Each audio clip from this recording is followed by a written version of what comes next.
Okay, we're going to go ahead and correct the pretest, and as I mentioned in the email, I'm going to do this backwards because we're going to start with these things, and these are going to come later on in this unit. So I'm going to start at the end, actually.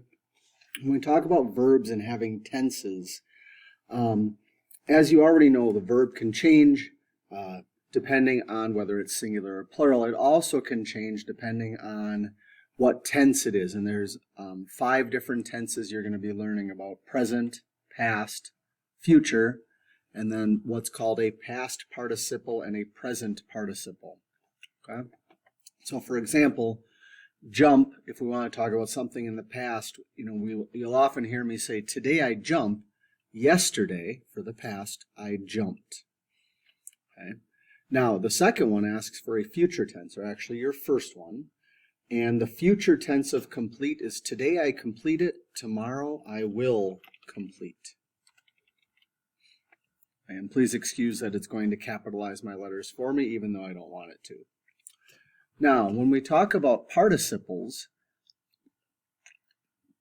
the participles have to do with using the verbs have, has, or had. So a past participle, today I grow, yesterday I grew. In the past participle, I use have, has, or had. So in this case, I would say I had grown. All right, past of catch, today I catch, yesterday I caught. You're going to find many things to go past tense, you just add an ed, but there are those ones that are called irregular. Catch is one of those that you don't say catched, you say caught. All right, the next one, number 4, the past participle.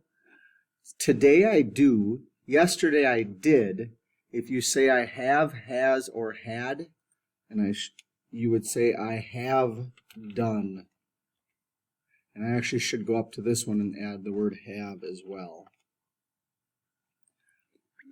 Now the last one was travel, the present tense of travel. Today I travel. So the present tense is just like that. And again, we'll be working with tenses a little later on, just kind of checking to see. By looking at your tests, a lot of you were quite confused, especially when we get into the participles, but that's to be expected. Again, this is a pretest. If there is a part I thought you might know, it's this part. And hold on. Okay, we're back with this section. And like I said, this part you might know because we have done linking verbs, and I've mentioned predicate nouns and adjectives. So now, and honestly, folks, one of the parts I would have expected is throughout this, you should be able to have found the subject and the verb. That we have done. What we're introducing are some of these things that come after it. So, in this section, the tall gray man in the blue suit is the banker. Now, the first thing you always want to start is, what's the verb? Well, we have learned by saying over and over that is the verb. Now, who is? And there's a lot of stuff here. The tall gray man in the blue suit. And what you're going to do is, who is? The simple subject should just be man. And I noticed a number of you had more than just the noun here. You had some of the adjectives, or you had prepositional phrases. I'm going to tell you right now, one of the things you're going to find in both this and especially when we get to direct and indirect objects, take the prepositional phrases out of play. They are not going to be the answer to any of these things. Okay? So the man is what? Well, the man is the banker. So now we have to say that's our word, banker. Is that a noun or an adjective? It is a noun. And in this case, you're usually going to have a noun or an adjective, not both. Okay? Number 2, I am so tired. So the linking verb here is am. The subject becomes pretty easy. Who am I?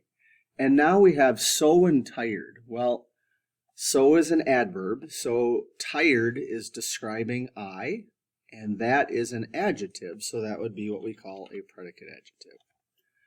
And last, the book on the end of the shelf in the back room is the best novel ever. Again, first thing we got to find the verb. And remember, it might help you to go, on the end of the shelf, in the back of the room, those are all prepositional phrases. So that leaves me with the book is the best novel ever. Oh, that's a lot easier. Linking verb is. The subject is book. And now it is the best novel ever. Well, the gives a little hint that we have a noun. So in this case, your predicate noun is novel. All right. Again, we'll practice that more later on. So we get to direct and indirect objects. All right. So the first part is when you talk about the direct object, it's going to be the object that receives the action, not does the action. So for example, okay, if I said that Sally hit the ball, we all know that the verb is hit. Who hit the ball? Who's doing the hitting? Sally. Okay? Now, what's receiving the action or what's being hit would be the ball. Now, you could turn that sentence around and say the ball hit Sally. Well, in that case, hit is still your verb. Now, ball is the subject because that's doing the hitting, and Sally is the one getting hit. So you would have that as the direct object. And again, one of the things, take all the prepositional phrases out that will make your life easier. So, number one, the 4 nasty dogs chewed the new toy to pieces. So the first thing we need is the verb. And I do want to compliment, I saw some people who did not touch these columns because they had no idea what that was, and that's fine. But you should know what subjects and verbs are. So the verb is chewed. What's the simple subject? So we have the 4 nasty dogs. What's the simple subject? Just dogs. Now, the question with the direct object, the dogs chewed what? What did they chew? In this case, they chewed the new toy. Okay. Now, I'm going to come back to the indirect object in a little while here, okay? So let's leave that for now. Number 2, my best friend's new girlfriend won money in the contest on TV last week. Start with the verb, won. Okay, who won something? So now it's my best friend's new girlfriend, which is an awful lot, so we want to boil that down to just a simple word. So it's the girlfriend won. And now what did she win? Oh, not a girl fiend. Oh, that's not a very nice thing to say. Girlfriend. What did she win? Well, in this case, she won money. All right, here's where we get into indirect objects, because actually the first 2, there is no indirect object. Okay? So I tossed Mary the ball. So now we ask ourselves again, what's the verb? That's tossed. Who tossed something? I did. So I tossed. Now what did I toss? And now this is where you have to be careful, because if you take the first noun, you're going to say it's Mary, but I didn't actually throw Mary. Okay? I threw the ball. So your direct object should be ball. Now what an indirect object is the indirect object is always going to come between your verb and your direct object. And it's usually to whom or for whom the action is done. So in this case, I tossed the ball to Mary, so Mary is the indirect object. Now notice, because I say I tossed Mary the ball, this is an indirect object. If I said I tossed Mary, or I tossed the ball to Mary, that would not be an indirect object because to Marys are prepositional phrases and those do not count. All right. So the new boy in the class gave Tyler the answers to the test. All right. So our verb is gave. Who gave them? The new boy in the class. Well, again, in the class is a prepositional phrase, so it's going to be the boy that gave. What did the boy give? In this case, he gave answers. So answers would be our direct object. Did he give, is there anything in between the verb and the direct object that says to who or to whom or for whom the answers were given? In this case, it would be Tyler. All right. And then the last one, this one's a little tricky. The faucet leaked into the room below our classroom. Well, our verb is leaked. What leaked? The faucet. All right, leaked what? It doesn't really say. And if we look, into the room below our classroom are both prepositional phrases. So one of the things you're going to hear me say quite a lot, and I don't know if I'm going to be able to find it, but you might want to find the ability, there it is, the ability to do a strike through. And on your sentences, if you strike through your prepositional phrases, that will always make the rest of this easier. And once we get rid of our prepositional phrases, there's nothing left. So you see there is no direct object and there is no indirect object. So how it kind of works is you have to have a subject, you have to have a verb, you can have a direct object and you can have an indirect object, but you don't have to, as you notice here.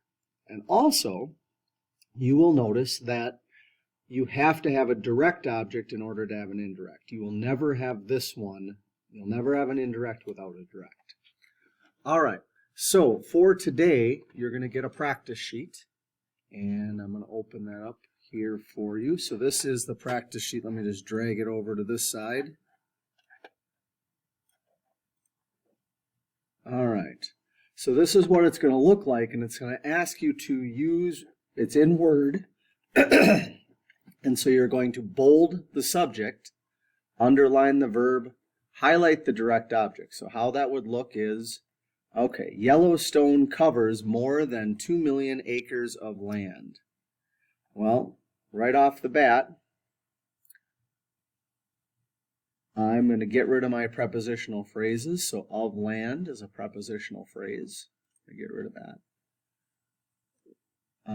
Than 2 million acres. Than is a preposition, so I'm going to get rid of that.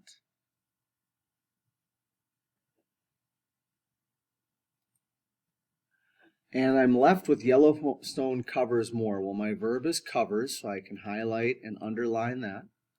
What covers Yellowstone, so I can make that bold. And then in this case, I don't have anything left to be a direct object, so there's nothing to highlight, but if that's how you would do it. So that is a preview of how you would do today's assignment. And again, what I'm going to ask you to do for today is please go ahead and do the first 5 and send them to me. Okay?